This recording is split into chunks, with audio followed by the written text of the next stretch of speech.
Thursday to everybody. Good morning. 845, this one is major for us. This is big for me and you. So shout out to everybody that's tuned in and getting ready to tune in. You already know it's your girl Moochie. Straight out the 845 online radio. Shout out to the hottest online radio station in the Hudson Valley. Reporting live 845 radio, building our own from the ground up. So this morning I have the honorable and the most humbling experience to sit with Hot 97 and one of the most infamous, the baddest reggae DJ I'm going to say the Hudson Valley, in the world. Thank you. I'm about to say thank you for representing. Right? But you guys know he goes by the name of DJ Bobby Konders. So before we start this interview, do me a favor, DJ, talk to the people, tell them who you are and a little bit about yourself. Yeah, Hot 97's Master B, Bobby Konders. I started Master B over 25 years ago. I have a lot of different people that have been part of the team. Obviously, you should know Jabba. You had other selectors on the sound. One you may even, MCs that you may remember is Major Hype, who turned a comedian. He worked with us for 5 years. More recently, now we have Lando Hype on the sound, a couple other guys as well. And every Sunday night, 9 to 11, been on Hot 97 for a very long time. And, we're still out in the streets doing our thing. I'm still producing music, Master B record label. I put songs out with Shabba Ranks, Bounty Killer, Richie Spice, T.O.K. And more recently, I have 2 new songs out. Well, actually, one dropping next week, Friday, with Vibes Cartel and Illy Sanchia out of England. Another rising star, Zyklone, because I do work with younger artists as well. And I just put out a reggae rhythm that's dropping. Well, it's actually dropping Friday the 25th of this month, with some foundation artists, more like Agent Sasko, Boro Banton, and Chopper Chop. So I stay working in the studio, stay putting music out, had some good hit records under my belt, and stay touring and stay DJing and stay in the parties. Now, officially, DJ, how long have you been in this industry? Over 25 years. Over 25 years. Yeah. Now, have you always just been a DJ, or have you been a DJ, a producer, a little bit of everything? No, man, I cleaned floors, I painted walls, I did a lot of things, I didn't just get the opportunity. Yeah, I did work. Work. Right. And especially with reggae and dancehall music, a lot of times you have to have 10 different jobs sometimes. So I still promote parties. Not as much, but I still promote parties. Obviously, still DJ, still produce. But when I was, on the come up, I worked like everybody else. A 9 to 5. Yeah, just trying to get in where I fit in. Now, DJ, are you officially Jamaican? No, I was born in America. I represent Brooklyn. Ooh, so where does this accent come from? That's just me being I had an apartment in Kingston 20 in Jamaica for like 20 years. So I used to be down there a lot more than up here. But I used to still represent New York. So officially, what is your race then? What's your ethnicity? Just American. Just American. Yeah. Now, when you started becoming and doing reggae music, was it hard for people to identify with you because you weren't actually Jamaican?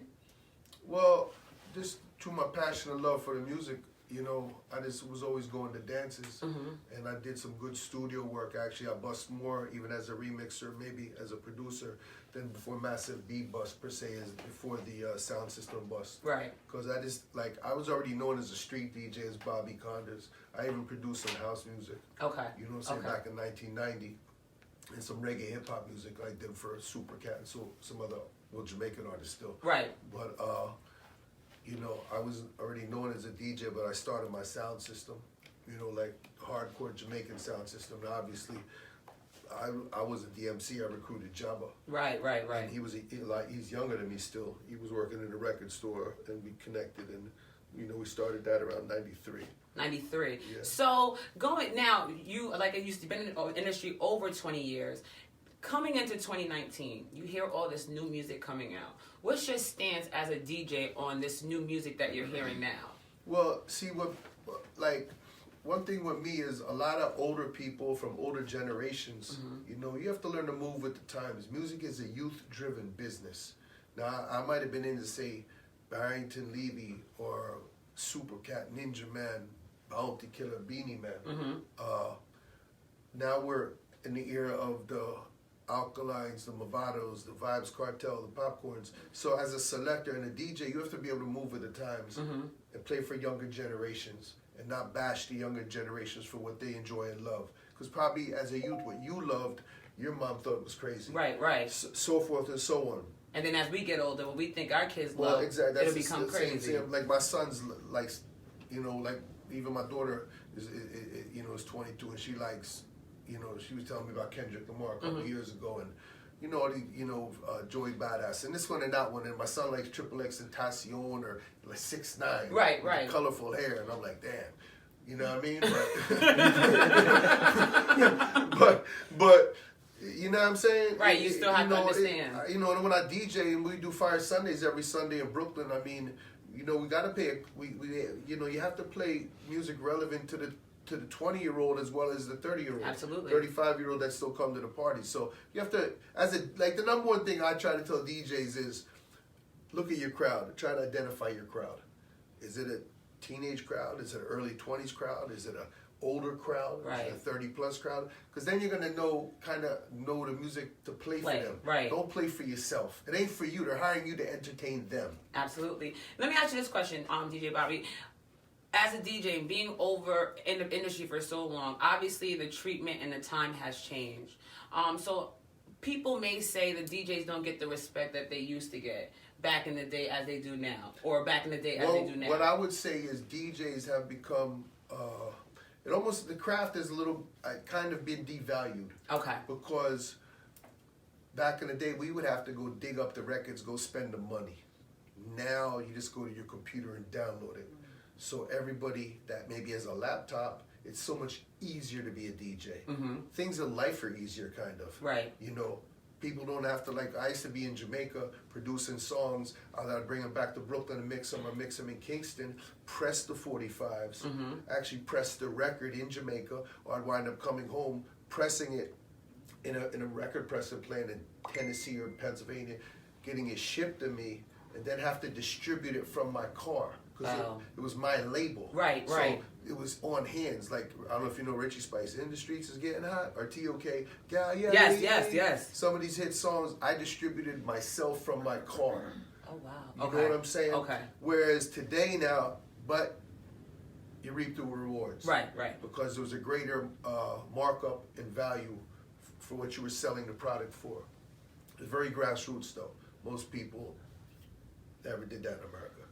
But now it's to the point where producing music and DJing is so much easier. Boom, I got a record, they can do it on their computer, put it up on Facebook or Instagram and say they got a record. And you know, it's just easier. It's easier. And, you know, it doesn't quantity doesn't mean quality. Right. So therefore, but it has become devalued. But then it's still, this is what it is in this generation. And you got to move. As if you want to be a DJ, this is how you have to move. This is what you're going to do.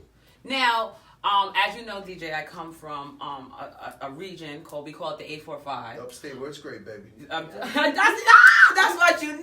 That's what you know. And we have a lot of talent out there, DJ, from, you know, hip hop, R&B to reggae artists.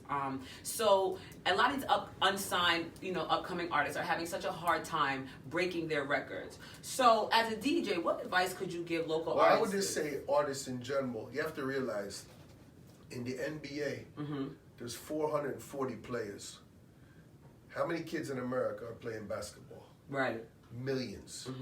Millions. Not to stop your dream, but go to school. Look for the second option. Okay. Because majority of the time, you're not going to make the NBA. Now, granted, you can make a record, and it probably will be easier. But then, I think you have to look at who has been successful. And the perfect example would have been somebody like Cardi B, because she not only, in today's time, it's just not about, I want to have a hit record, because there's a million kids that can sing and rap. Right. What are you going to do? Because even the record labels are looking for your profile to be out there and promoted before they even check for you. Okay. You know what I'm saying? Right. And what did you do to get that bust?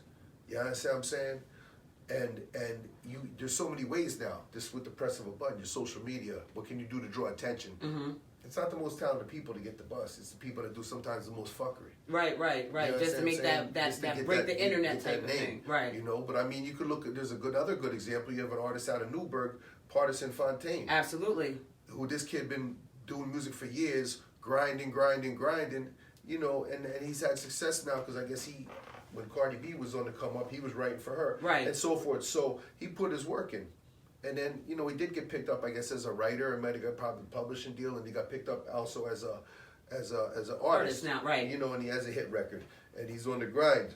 So it can be done. You just gotta work your channels, and you know, you gotta get off your block. You gotta get out your neighborhood. You gotta go communicate, shake hands, politic, and then really, the easiest thing in this time is social media. Like now, me as an older dude, I try to stay relevant with social media because I try to learn it. Right. You know, my daughter might say, "Oh, Daddy, your Instagram is, you know, you're looking kind of crazy, you know, because it might be sloppy or I might not spell correctly or whatever. But I try to learn the thing to stay relevant. Right. Is it harder for you now to stay relevant, DJ, because there's so many other upcoming DJs coming out? Well, no, I mean, like I said, there's a million cats out there, but you just stay true to your thing. You know what I'm saying? And true to the craft. And like I said, move with the times. That's right. You know. Now, you also have a family. You have children. How did you balance your family life and your career and your traveling? How did you balance all that as a man? Well, I think, like, as a man, like, you have to put your priority, obviously you have to make bread. If you don't make paper, it's going to be hard to do anything. Absolutely. Everybody, kids want things, people want things, you know what I'm saying? You want to live in a nice house. But I think you have to put work in, and then you have to make time for your children. And hopefully, within your heart, the making time for your children, you're having fun doing it. Because it's easy to make a kid, it's hard to raise a kid. Absolutely. You need money, and you have to want to spend time. I love being with my children, especially even now that, you know, like my daughter used to, like, she used to be, when she's 4, 5, 6 years old, up and down Brooklyn with me from White Plains Road to Church Avenue in the record shops while I'm distributing my label. Right there with you. Yeah, this is what it is. We in the streets, we gotta make bread, but you're gonna hang out with me. We're gonna have the daddy-daughter time. Now, were you ever scared that you maybe have or would have exposed her to things that she wouldn't have had been exposed to, you know, that early because you were out there? She'd been exposed to things on a block party when it got shot up in Bushwick. I mean, you know what I'm saying? But this is real life. Right. You know, you try to provide a good environment for them and still have them exposed. Not that you want them to, you know, obviously hear gunshots, but I'm just saying it's a real world we live in. We can't shelter them. Right. You know what I'm saying? So they need to be exposed. And know everything that's going on. Well, I mean, like, I'm a parent that I wasn't afraid to talk about sex to my daughter at 12 years old. Right. 13 years old. Afraid about telling, you know, you're probably going to smoke weed. You know what I'm saying? Right. You know, Absolutely. these are choices you're going to make by yourself when you're 14, 15, 16 years old. Let's not live, you know, I'm not, you know, I know what I did when I was 14, 15. Right. I'm still in the streets, so I'm going to, as a parent and a father, I'm going to expose and put everything on the table. Now, hopefully, I give you the guidelines and the direction, whereas when that choice comes, you make the right decision, what's best for you. That's a fact. Shout out to you, DJ Bobby Konders, for just being a great father and being that role model to your children and other people, because you have a great following. Everybody knows you. Everybody follows you. Everybody supports you. Now, when it comes to Be Massive record label, officially, how many artists do you have under this label right now? Well, I don't see the thing in the Jamaican world. You never really I never signed artists. Okay. It's like you produce music. And you would put out rhythms. Okay. And rhythms is like you might have 5 to 10, 15 artists on one rhythm, on one beat. You know what I'm saying? And then that's how you would make your money. You know, you put them out. Back then we pressed records. Now we would put it up on, you know, Spotify, Apple Music, all that all good these stuff. different things. You need to find, you know, the outlets where you generate your money. The money don't generate like it used to in the reggae dancehall world because the internet allows everything to get bootlegged. Right. But, you know, I just would put songs out a lot of times of artists. Some artists stayed voicing for me because they just love the vibes and know that my music, sometimes even if it didn't bust in New York. See, one thing you have to learn, there's markets around the world. Okay. And I put out songs, say, for Sizzler or Anthony B or even Morgan Heritage. And some of these songs maybe didn't play in New York or even in Jamaica, but in Switzerland, France, Italy, Germany, Poland, Ireland, there was markets there where the songs played. Right. And the records would sell, and then the artists would get that promotion globally. Now, DJ, do you only deal with reggae artists, or are you open to other genres of artists? Well, I put some, like, on my label in the early 90s, because, you know, I was with my peoples in Brooklyn, East New York, and so forth. I put some rappers out and so forth, but they kind of changed their name, and then they eventually got a record deal. Okay. But I was, you know, like Blasey Blah back in the early 90s, you know, and I was around Gangstar and Guru and Premier and all them. I know all them guys real good, J. Rue the Damager, so forth. But, you know, but mainly this like reggae and dancehall artists, that's the music mostly I just focused on. And you would like to stay in? No, So like if we had an artist, a hip hop artist, and they say, you know, DJ Bobby, I have this song and I want you to hear it, and then you actually hear it and you're like, oh, I like this kid. You know what it is though? It's not really about the song sometimes. It's like, I'm at a point where I just realize if you don't have no social media presence and you don't understand that now, I can't, like, you should know that as anybody under 25 should know that you got to be popping social media wise. Right. You know, you need to have that relevant. Before you try to break anything. No, if you're that age, 18, 19, you should know that this is part of being an artist now. Right. Like you can't depend on the next person. Obviously, more ladder you go up, you're gonna have publicists and all that. But before you get to that stage, you need to try to have some relevance, because just being able to spit. Right. It's not gonna cut it. I mean, you know how many million rappers there are? That's true. You know? Is the reggae game more as competitive as the hip hop game? And here's the thing about reggae and dancehall now, a lot of people don't understand, especially if you just live in Brooklyn and you're coming from the Caribbean, or, you know, you're just in the Caribbean community. To most Americans, white, black, whatever, dancehall sounds foreign to them. That's why a Sean Paul or a Shaggy sometimes kind of connects globally and nationally, because people understand them. You know what I'm saying? There's certain songs that did connect with the ones that even, say, the Latinos could understand. Right. You understand what I'm saying? And then you just have to be able to make music, if you're looking for that national appeal, that hopefully it's, you know, unless you're just a hardcore dancehall artist, then you're going to do good in, you know, hopefully in Jamaica and then outside of the Caribbean, and then hopefully it'll work its way up to the Caribbean communities. Okay. You know what I'm saying? Or actually the Jamaican communities, and then outside of the Jamaican communities to the Caribbean communities. Because you have levels to this. Right. Before the song reaches to the Yankees, sometimes it has to bust in the dance hall, the Jamaican dance hall, and then go to the Caribbean clubs maybe. And then get to the Yankee clubs. Because if you notice now, when you go to a hip hop party, you hardly hear any reggae or dance. That's true. Or they say things like, I don't want to hear it all night. Or why don't it sound like it used to? Oh. Because it has changed over the last 10 years. And people, a lot of like cats might say, damn son, it don't, you know, what happened to reggae? It don't sound like then. Right. But then, you know, the younger producers in Jamaica over the last 5-10 years have created their sound. Right. And maybe it isn't as global or you know, appealing to foreigners as the stuff used to be. Now, you've done many parties. Can you explain to me why you could go into a hip hop party and you may see the support of maybe 100 or 200 versus if you go into a dance hall party or a reggae party, it's packed door to door. What is the support system in a different culture, in a different genre of music?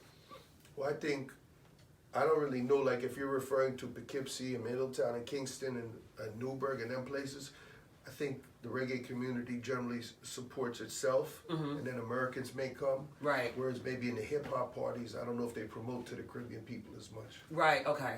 You know? Okay. So maybe they don't promote and you know, from that aspect. You know what I'm saying? Right. But in, like, say, Brooklyn, there's a lot of different genres of kind of parties, because, you know, you have your straight soca parties.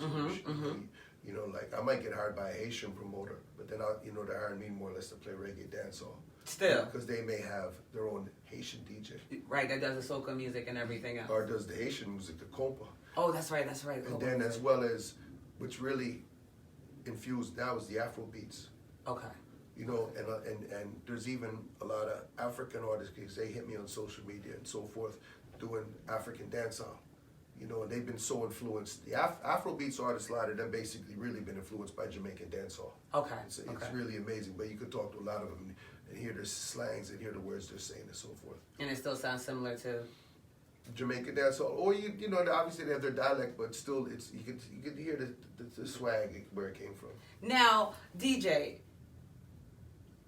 everything is not peachy keen, and you know everything doesn't go good. Obviously, you've been in this industry for over 20 years, so you have seen the good, the bad, and the ugly. What is one thing that you hate, and still to this day, that you hate about being a DJ, or that you hate about the music industry? What I would like people in general to try to uplift each other, as opposed to somebody have a link for somebody and they don't want to give the link up to the next person. Right. You know what I'm saying? Like, it's like somebody gave me a chance, so I'm forever trying to give people opportunity. You know what I'm saying? Like, you got to build blocks to get better.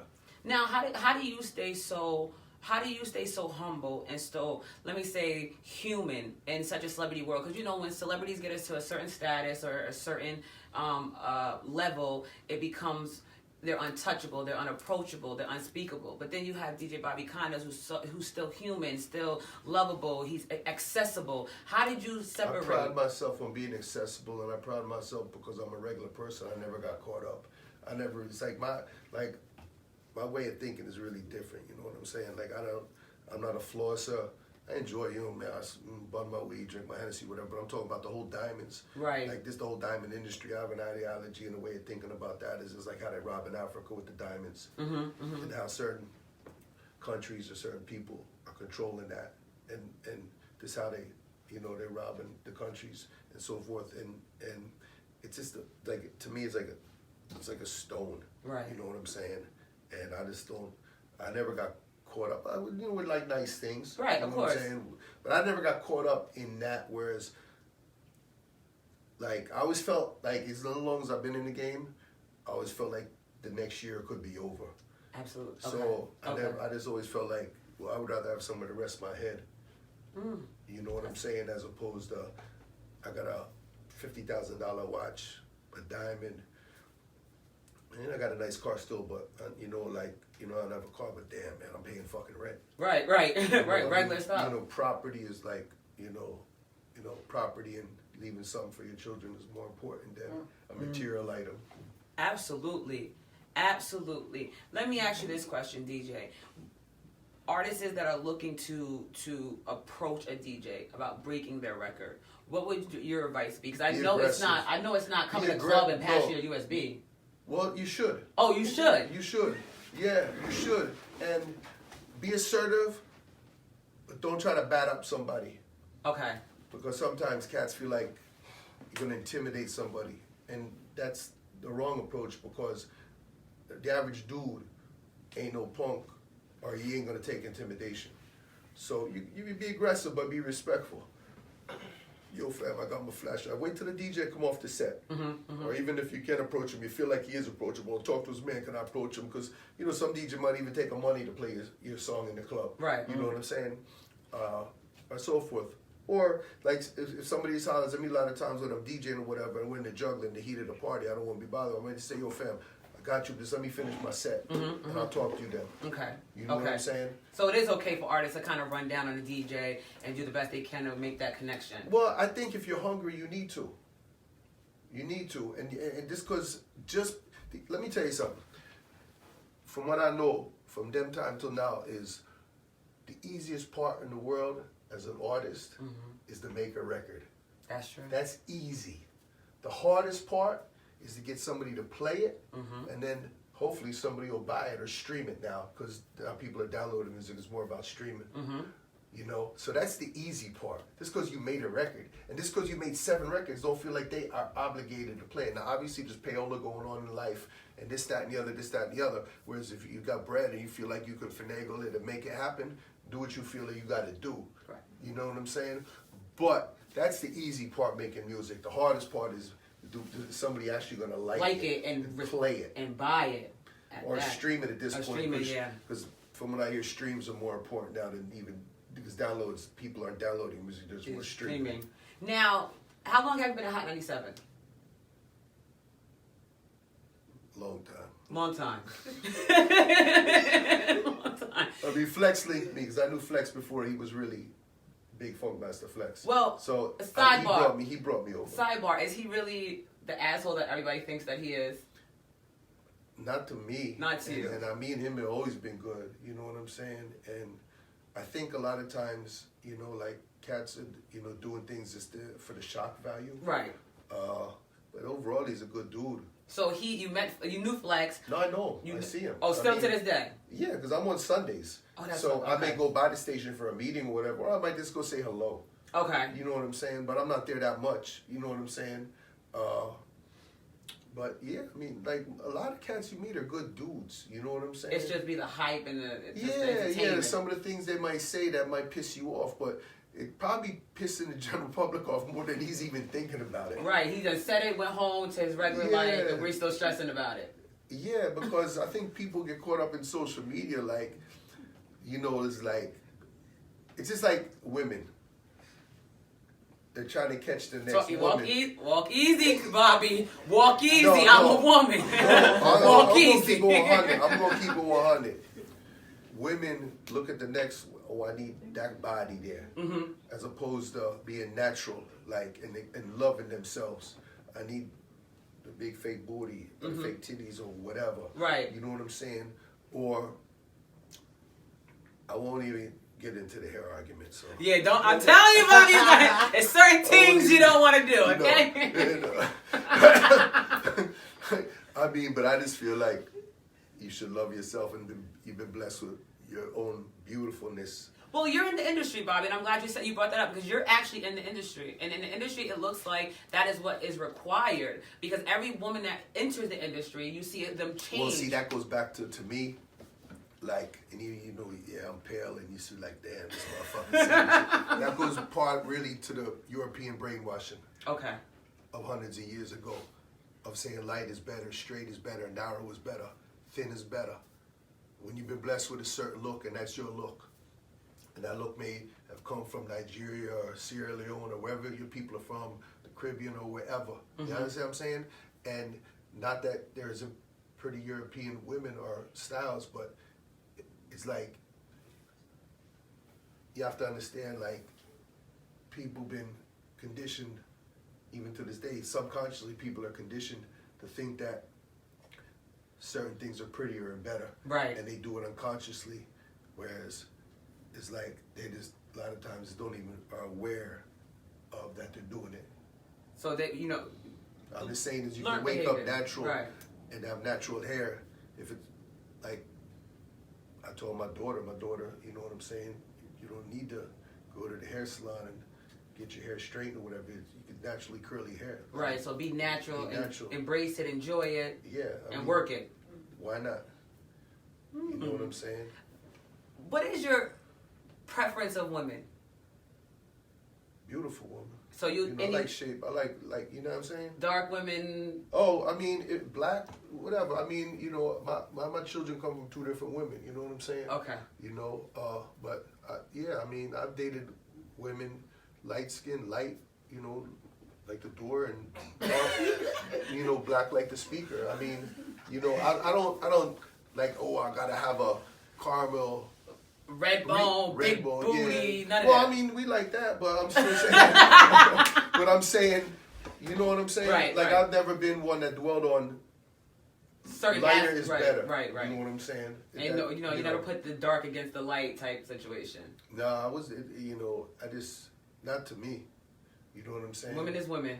Yeah, I mean, you're gonna hopefully you find somebody that you're connected, you know, like emotionally. But obviously, the first thing you're gonna see is what you find. If I look in your eyes, is it the eyes, is it the lips, is it the hips, is it the chest, Absolutely. the eyes, the legs, whatever. Right. You're gonna look at that and say, boom. You know what I mean? And obviously, when you're younger, you're just gonna run down things and put in work because you want to have sex. That's right. Basically, you know what I'm saying? But I mean, you know, once you get past that, are you gonna be compatible? That's what you look, and that's what you look for. Well, I've been in a relationship for a while now, and you know what I'm saying? Like in anything, you have your ups and downs, but you try to be, you know, find a balance. Now, is it harder for a celebrity to be in a relationship versus an everyday person because of the lifestyle that you live? I don't look at myself really as a celebrity, and I think maybe that's part of why it maybe kept me grounded. I never always had that attitude like, boy, I'm a boss man, I'm a big time DJ. Woo! Say that thing again. You know what I'm saying? Like I just never. Right. I always felt like I never. You know what I mean? I just never got caught up in the hype. You're always humble. Yeah, I just never got caught up in the hype. You might see me go to the playground play ball with the kids. You know what I'm saying? DJ. Shout out to DJ Bobby Konders for that. We need more people like you, especially humble. Now, I got to ask you this, DJ. Come on. I got to ask you this. I don't know what it is. It's very relevant right now. And because you're in the industry and we do look at you as a celebrity, obviously you know what's going on with the R. Kelly situation. And you have been in the music industry. So as a DJ, being around all these different type of women, how did you separate yourself and know the difference between young women and old women and separate that? Well, I think when you're 19 or 20 and if you get with a 16-year-old, I don't think you can really blame that guy or even blame that girl because some of these kids that are 15 and 16 look 19 or 20. Mm-hmm. So I don't think we should scrutinize them for life. Right. You know what I'm saying? Like, I'm not like 6ix9ine ain't my favorite rapper, but I think he was 19 when he was with that 16 to 17-year-old. Mm-hmm. And then people keep hanging it over his head. Oh, he's a pedophile. I mean, come on, if you know anything about street life and being in the hood or whatever, you know what I'm saying? You go into parties or whatever, and, it's like, come on, these girls, and then plus they accentuate how quicker. They look Yes. older. Yes. They want to look older. Yes. And be, you know what I'm saying? Now, obviously, if she's 15 and you're 40, right, you should have a little discretion. Right. You should know the difference. Or check, give me your ID. Because right. You're saying you're 21. And this, as a man with some common sense, you should just be like, verify some things. Yeah, you know what I'm saying? So it's like, you know what I mean? Just do what you got to do. But son was out of bounds. He was out of bounds. He makes great music. We can't take that away from him. But he was out of bounds, messing with girls that under that age. And as a DJ, and even like from what people tell me in Jamaica, the age is 16, not 18. But you gotta still like. I wouldn't want to see my daughter with no. Absolutely with not. If she's 16, well, first of all, it wouldn't happen. Let's start right there. Yeah, because I rode up on her when I couldn't find her the one day when she was 16. Mm-hmm. You said you was going to be at so-and-so's crib, so I went, but you ain't there, so hold on. Ain't that where homeboy lives? Let me meet this kid. This is when she was in high school. And I'm sure you wouldn't have signed off to send her nowhere. I was knocking on the door. Oh, listen to me, man. Where's she at? Right. You know what I'm saying? But son was in high school, but I didn't know him. But you were still on your job as a parent. As a father. Now, would you still play any of his music as a DJ because of the situation and you being in the industry? Probably. Okay. To be honestly. Mm-hmm. Probably. I mean, he makes incredible music. You know what I'm saying? So, yeah, probably. Probably. I mean, maybe we should be more disciplined and not play his music. Right. Maybe we should lock it off. You know what I'm saying? But has he been, obviously, publicly he's been convicted, but has he been, with the public opinion? Right. But has he, he's going to court or whatever? They just investigating right now, so we don't even know. But we knew this, though, from Aaliyah, right? Aaliyah was young, right? Yeah, she was. And we still were playing his music back then and supporting it all and then when he came out with the video, when he was, urinating and he tried to deny it and so forth, his music still circulated. And not for nothing, they said his sales spiked. So, it went up from now his streams are going up. Even the more. From the promotion because they're talking about him so much. Mm-hmm. I mean, you go to an older folks party, Step in the Name of Love is playing. Still, and it's a timeless music. DJ, let me ask you a question. What is one thing that you love more than anything about this profession that you would encourage anybody if they want to be a DJ? This is why you need to be a DJ. Oh, music. I love all. See, that's what people like to say. Like, boy, Bobby Konders, you don't know. Not only reggae. I love soul music. I even I ventured into so many different genres of music, listening because I'm like a music junkie, and I like a lot of '70s music, like Gil Scott-Heron, Philly soul. I love '60s even, like I listen from the Moments to Ray Goodman and Brown to the Stylistics, Like I love going to some of them older reggae parties where they're just souls, right? And you just, you know, you hear the soul music, you know, because to me, like to me now, over the last 20 years, music has been so digitally oriented, whereas you don't really have the live instrumentation, and that's what maybe today's generation, they're not exposed to. But if you listen to the arrangements of the music from the 70s, even Earth, Wind and Fire and so forth, you know, it's just live instruments, right? Live guitar player, live horns, so forth, so on, you know. And then even like, you know, obviously like, this, I can't think of the lady's name, but yeah, like that as well as like real rootsy Rasta music, you know what I'm saying, from the 70s and 80s and so forth, because that's even a lot of the music I produced that maybe not necessarily got big in America, but it was big over there. Yeah, like you wouldn't believe, like I played in festivals in Europe where you'd have 15, 20,000 Europeans in a party at a festival, or 5,000, 10,000 people in a tent, and they're vibing. And these are European people to reggae and dancehall music. Wow. You know, like real hardcore, rootsy reggae music and so forth. And, you know, it's amazing. You know, I wanted to ask this. I've always been very curious about this question. You see all these award shows, and I know they're probably big, and you know, in the Caribbean and the West Indies. But why do you never see reggae artists win like Grammys here and be like? Well, they got Grammy. They do the Grammys here, but they don't so televise it when they do the Grammys on TV. Okay. They do have a reggae section. Oh, they do. Okay. Yeah, but you still have to understand it. You have to understand, major award shows are governed by major business. Major business owns major record labels. Okay. They're judging your art basically, but they're not. They're a lot of times going to give awards to people that are under their umbrella, because it's it's business. Right. Right. The publicist, the record label, and so forth. It's business, and they want to control it because it's their money. You understand what I'm saying? Like, it's going to be hard for someone that's out of the blue to win something if they're not connected with one of them corporations. Right. You know, that's why, like, especially if you're really militant about your thing, it's like people put so much value, say, on a Grammy, but like these people not necessarily, they're judging your art. Right. And if it's your art, you shouldn't really stress the merit of their opinion. On your art. Yeah. I agree with that. I agree. You know what I'm saying? So it's like, you know, we you know, you know, I wouldn't, like, as a reggae artist, I wouldn't stress that because it's very political, you know.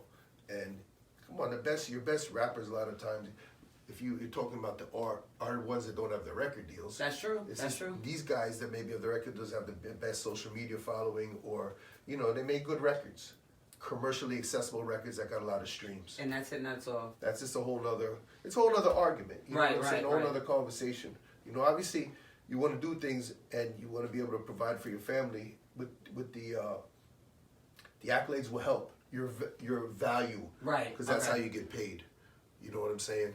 But, you know, it is what it is. Shout out to you, DJ Bobby Konders. First of all, foremost, I am so excited that you allowed me this opportunity. I'm so humble because I'm a rising, upcoming, you know, a television, radio host, and this is what I aspire to do. So just to know that you are so humbled and you stay grounded and how you took steps to stay in, I'm excited. So what you got going on this year, 2019? What can we look forward to from DJ Bobby Konders? Well, I'm supposed to go to Switzerland. It's for a weekend date. In February. I think we're supposed to go to Jamaica in March for the return of the Bourgeois' first show. Then you got Love and Harmony Cruise, April 13th to the 18th, with Barris Hammond, Coca T, Barrington Levy, Romaine Virgo, and a lot of other reggae artists. So you should definitely check that out if you're into reggae music. Every Sunday we got Fire Sundays, as well as on Hot 97's 9 to 11. And like I said earlier, I have the new Vibes Cartel song with Illy Sanchia dropping the 18th this month with Zyklone. And then the week after, dropping the Crime Scene Rhythm with Choppa Chop, Agent Sasko, Boro Banton, and King Kong. So you still busier than ever? I mean, yeah, we working, you know what I'm saying? Then tonight we going to Basketball World. Oh, yes, My son. Yes, your son. He's what team is he on? JV, varsity? No, he's in 4th grade. He plays public league. And you still and with all that you do, you're still a basketball dad. Yeah, man, we love hoops. Now, who your favorite basketball team? Don't come with that. Man. Don't come with it. Well, if you're not a Lakers fan, I don't really respect it right now. No, let me tell you something. I've learned from the young guys. I don't follow a team no more because my team has disappointed me for 30 years. New York so Knicks. yeah. So you know what? I've learned to follow players. And you know what? I hated LeBron when he was on Miami because he was killing the Knicks. But I respect LeBron to the utmost. I respect the way he plays. So I just like to see good players. I'll tell you, like, since my daughter knows this guy and she introduced us to him, and he got us in the game the other day in Brooklyn, I'm rooting for Devin Booker, and the Phoenix Suns need the help. Oh Lord! And also this other kid got us in the game, D'Angelo Russell from Brooklyn. So that's what we going with? So I'm working with. I mean, I like. I'm about to say that's what we're going with. I like a lot of players, so I'm just saying this. Devin Booker gave a shirt to my son, so I'm rooting for him. So we're going with him. Shout out to you, Booker. Yeah. You made the cut. No, he made, and he, they need the help. Shout out to you, DJ. Listen, again, thank you for allowing me to come and my Reporting Live 845 team to come sit with you, all the way in New Jersey. Before we get out of here, do you want to give any shout outs to anybody? And talk to the people, tell me anything you want to tell them, your social medias, anything. Yeah, well, But before you do that, you got to talk. I got to make a confession, DJ. So, all my life, I have a godmother, she's Jamaican. So, all my life, people used to ask me what you are. I used to lie and say I was from Jamaica, right? Now, people used to ask me, I had my whole storyline from Jamaica, Marvelly, Jamaica. Couldn't say Kingston because everybody knew Kingston, so I had to say Marvelly.